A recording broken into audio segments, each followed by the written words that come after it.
Inaresto ng Regional Highway Patrol Unit 11 ang isang tricycle driver matapos mag-amok at pagbubutuhin ang opisina ng City Transport and Traffic Management Office sa Davao City. Yan ang balita mula kay Patrolman Mark Roland Feliciano.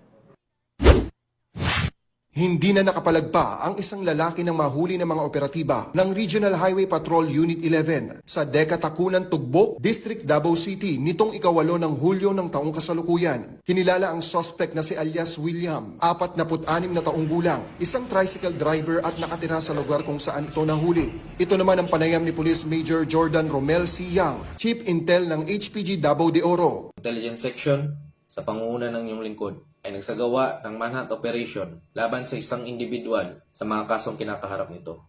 Nung siya ay nag-amok at pinagbabato ang opisina ng City Transport and Traffic Management Office o CTTMO sa kadahilanan na inimpound ng kanyang ginagamit ng motorsiklo. Ang ilalaman ng mga kasong ito ay malicious mischief, alarms and scandal, illegal possession of bladed, pointed, and blunt weapon, illegal possession of deadly weapon, docketed under criminal case number 23-05125, 23-05126-CR, and 23-05127-CR na niligdaan ni Honorable Shane Ann Ramos Basco, Presiding Judge, MTCC 11th Judicial Region, Branch 2 ng Davao City noong June 20, 2025 na may kaukulang kampiyansa na 3,000 para sa malicious mischief, 3,000 para sa alarms and scandal, at 6,000 para sa illegal possession of bladed, pointed, or blunt weapon para sa kanyang temporaryong kalayaan.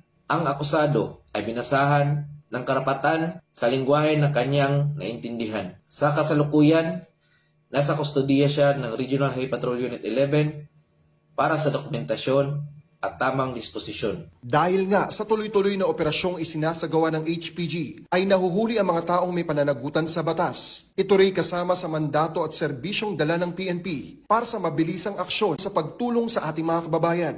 Asahan niyo po na patuloy kaming magbibigay ng agarang serbisyo at re-responde upang hulihin ang sinuman na gumagawa ng krimen at upang mapanatili ang kapayapaan at kaligtasan ng ating mga kababayan. Kami ang Guardian of the Highways, ang kakampi nyo sa kalsada na patuloy na magbibigay ng serbisyong HPG dahil dito sa ating bagong Pilipinas. Ang gusto ng pulis, ligtas ka. At sa iba pang balitang serbisyong HPG, tumutok lamang sa aming YouTube channel at Facebook page na Police News Network.